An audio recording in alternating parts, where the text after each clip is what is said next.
ओम शांति। आज की मुरली 6/12/2021।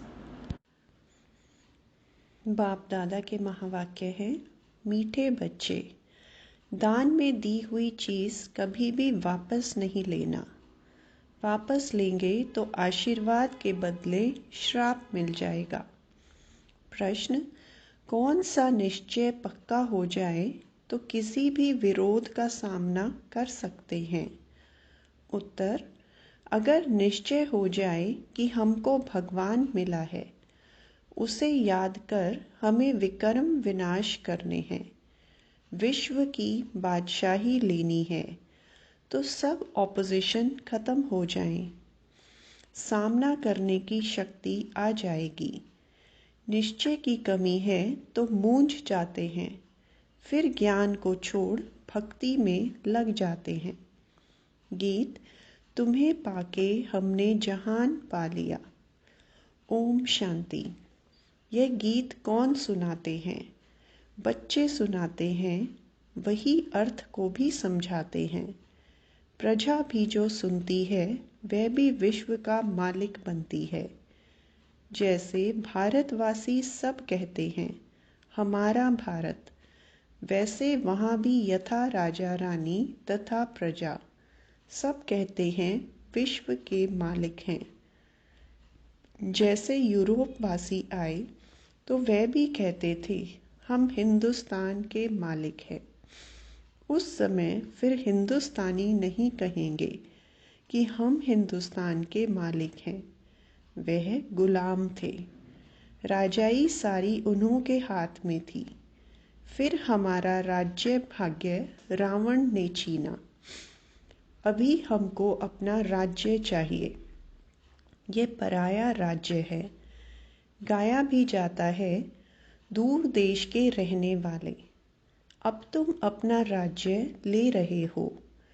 तुम कोई के लिए लड़ते नहीं हो, अपने लिए ही तुम सब कुछ करते हो। वह सेना लड़ती है अपने प्रेसिडेंट व प्राइम मिनिस्टर के लिए।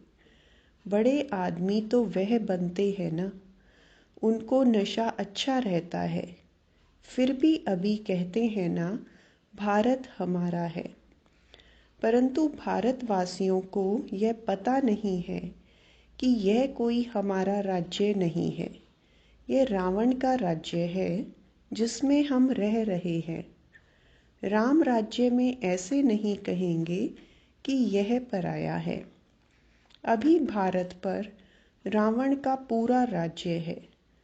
राम का राज्य था, देवताओं का राज्य था, अभी नहीं है।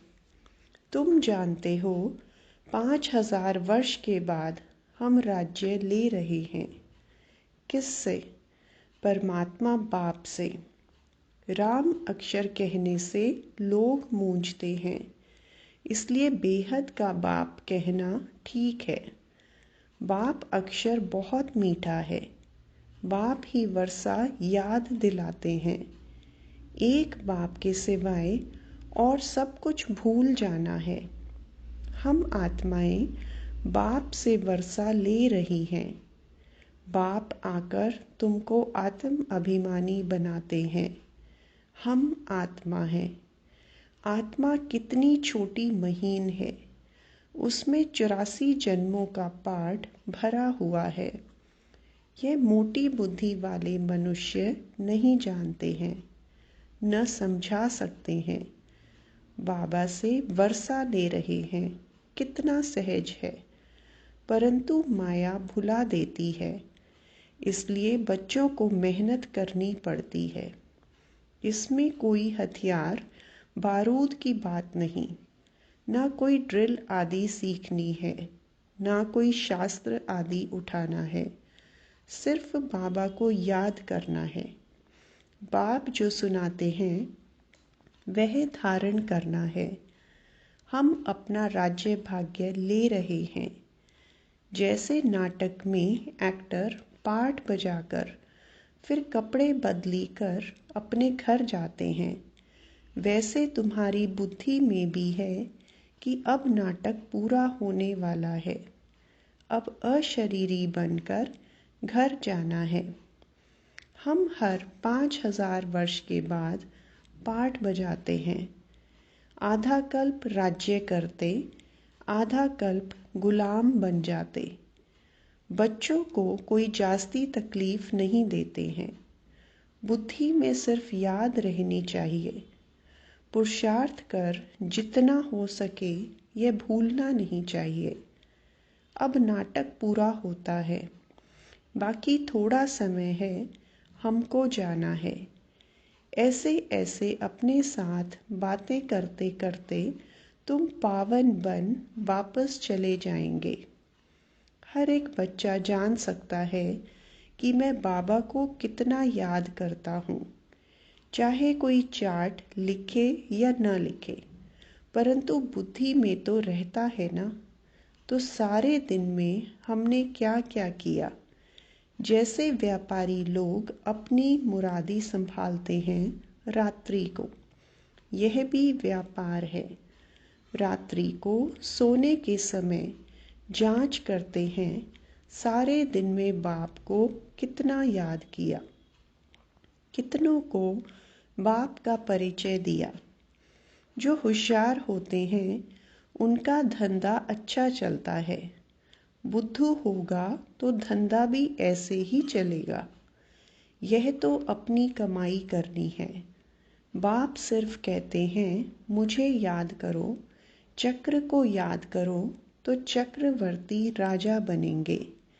इसमें टू मच आशाएं नहीं होनी चाहिए। गांव में रहने वालों को आशाएं कम रहती हैं, साहूकारों को बहुत होती हैं। वे अपनी गरीबी में ही खुश रहते हैं। रोटला खाने पर हिर जाते हैं, यानी सूखी रोटी खाने की आदत पड़ जाती है।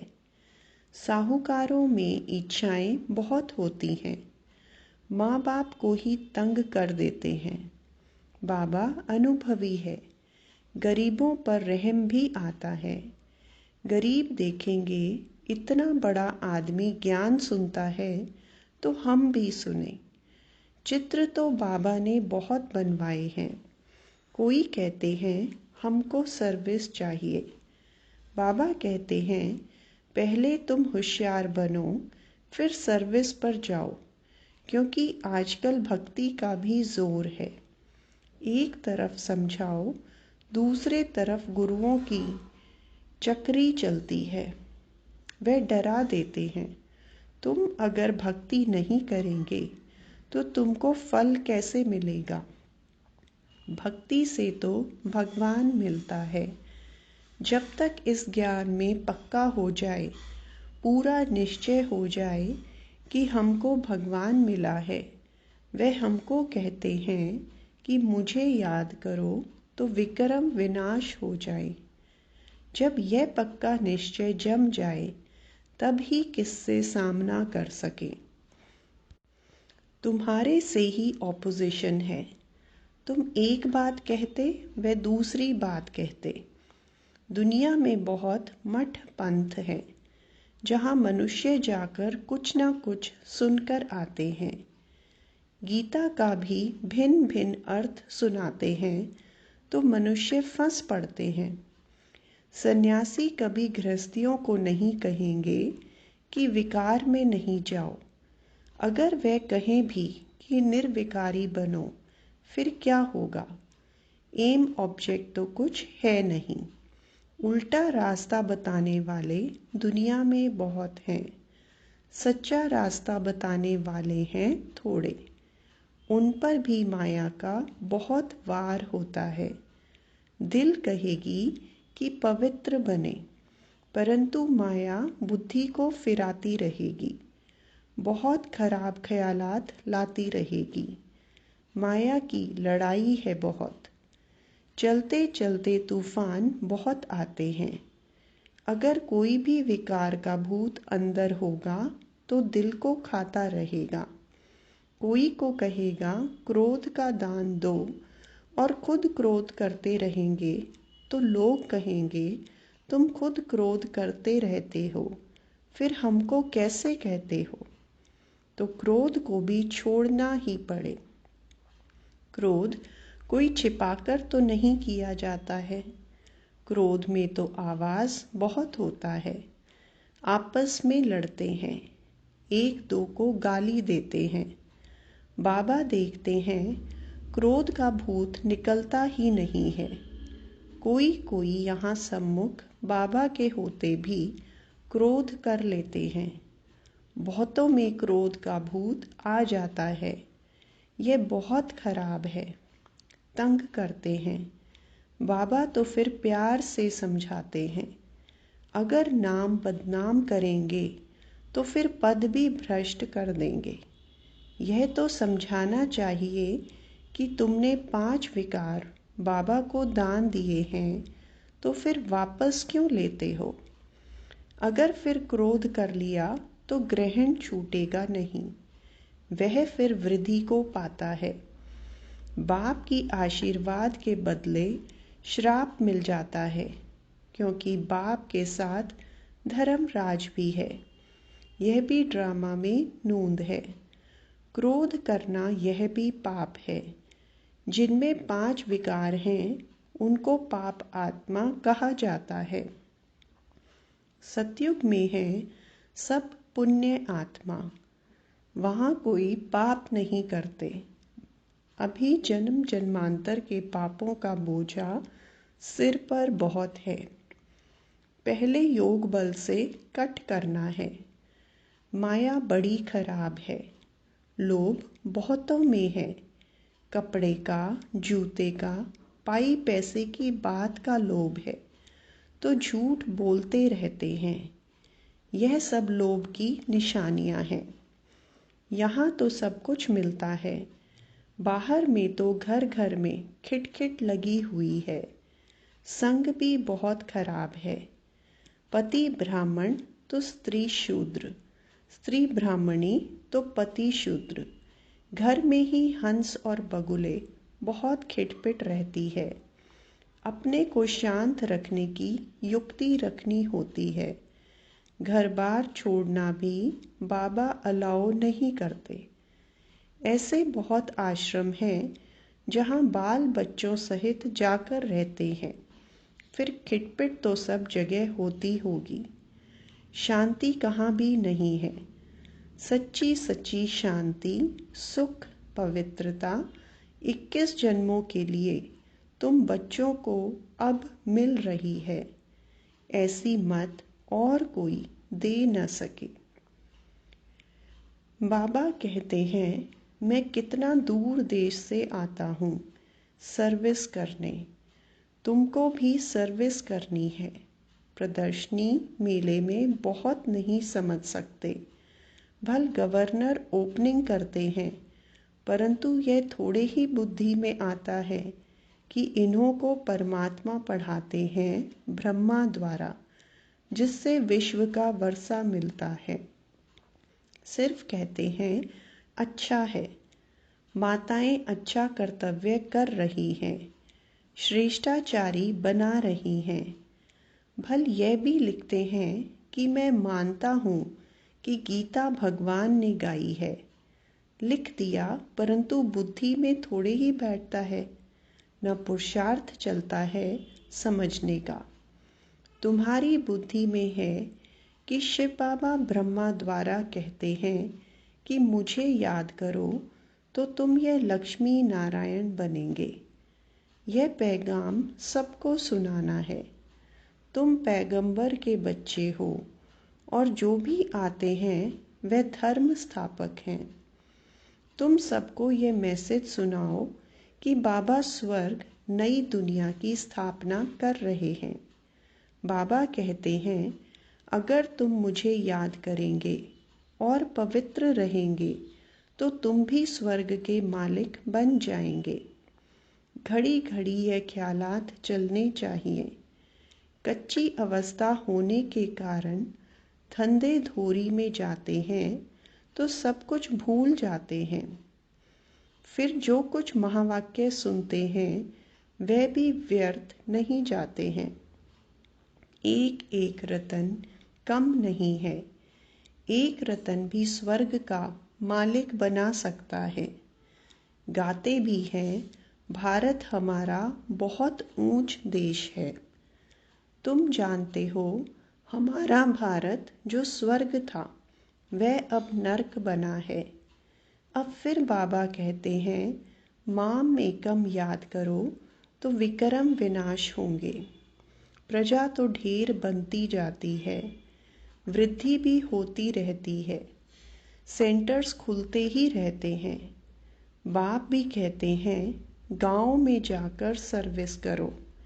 ऐसे बहुत गांव हैं जहां मिलकर क्लास करते हैं, फिर बाबा को पत्र लिखते हैं। तुम बच्चों का काम है ब्राह्मण धर्म को बढ़ाना, ताकि सब मनुष्य देवता बन जाएं। यहाँ वाला जो होगा वह और सत्संगों में नहीं फंसेगा। यहाँ मुख्य बात है पवित्रता की। इस पर ही बाप बच्चों के, स्त्री पुरुष के, पुरुष स्त्री के दुश्मन बन जाते हैं। गवर्नमेंट भी कहती है यह क्या करते, यह क्यों होता है, परंतु धर्म में इंटरफेयर तो कर नहीं सकते। स्वराज्य तो स्थापन कर ही लेंगे। पहले जो लड़ाई लगी है और इसमें रात दिन का फर्क है। यह बॉम्ब्स आदि पहले नहीं थे। तुम जानते हो, हमारे राज्य में लड़ाई का नाम निशान भी नहीं होगा। सतयुग त्रेता सुख, द्वापर कलयुग दुख, नई दुनिया और पुरानी दुनिया। दुनिया एक ही है, सिर्फ नई और पुरानी बनती है। अब पुरानी दुनिया विनाश हो नई बनने वाली है। यह पुरानी दुनिया अब कोई काम की नहीं रही है, फिर नई दुनिया चाहिए। दिल्ली में कितने बार नए महल बने होंगे। जो आते हैं वह तोड़ फोड़ कर फिर अपना नया बनाते हैं यादगार के लिए। जब बड़ी लड़ाई लगेगी तो यह सब टूट फूट जाएगा। फिर नई दुनिया में नए महल बनाएंगे। फिर जितना जो पढ़ेगा उतना ऊंच पद पाएगा। कोई अच्छा पढ़ते हैं, कोई कम। यह तो चलता रहता है। तुम बच्चे यह पक्का याद रखो कि हमने अब 84 जन्म पूरे किए हैं। अब हमको घर जाना है। यह पुराना शरीर छोड़ हम अपने घर जाएं। ऐसी पक्की अवस्था हो जाए, फिर और क्या चाहिए। ऐसी अवस्था में कोई शरीर भी छोड़े तो बहुत ऊंच कुल में जन्म लेंगे। अच्छा, मीठे मीठे सिकिलदे बच्चों प्रति मात पिता बाप दादा का याद प्यार और गुड मॉर्निंग। रूहानी बाप की रूहानी बच्चों को नमस्ते। हम रूहानी बच्चों की रूहानी बाप दादा को दिल व जान सिकवा प्रेम से याद प्यार, गुड मॉर्निंग और नमस्ते। धारणा के लिए मुख्य सार। पहला पॉइंट, अपनी कमाई जमा करने के लिए बाप और चक्र को याद करते रहना है। माया की चक्री में कभी नहीं आना है।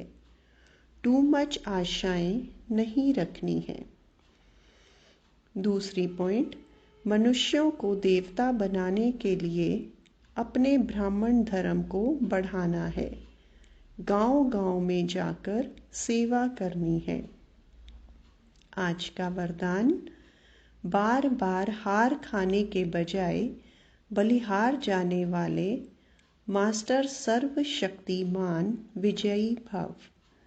स्वयं को सदा विजयी रत्न समझकर हर संकल्प और कर्म करो तो कभी भी हार हो नहीं सकती। मास्टर सर्वशक्तिमान कभी हार नहीं खा सकते। यदि बार बार हार होती है तो धर्मराज की मार खानी पड़ेगी और हार खाने वालों को भविष्य में हार बनाने पड़ेंगे।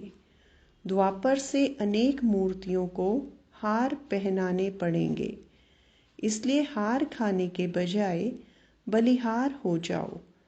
अपने संपूर्ण स्वरूप को धारण करने की प्रतिज्ञा करो तो विजयी बन जाएंगे। स्लोगन: कब शब्द कमजोरी सिद्ध करता है, इसलिए कब करेंगे नहीं, अब करना है। अच्छा, ओम शांति।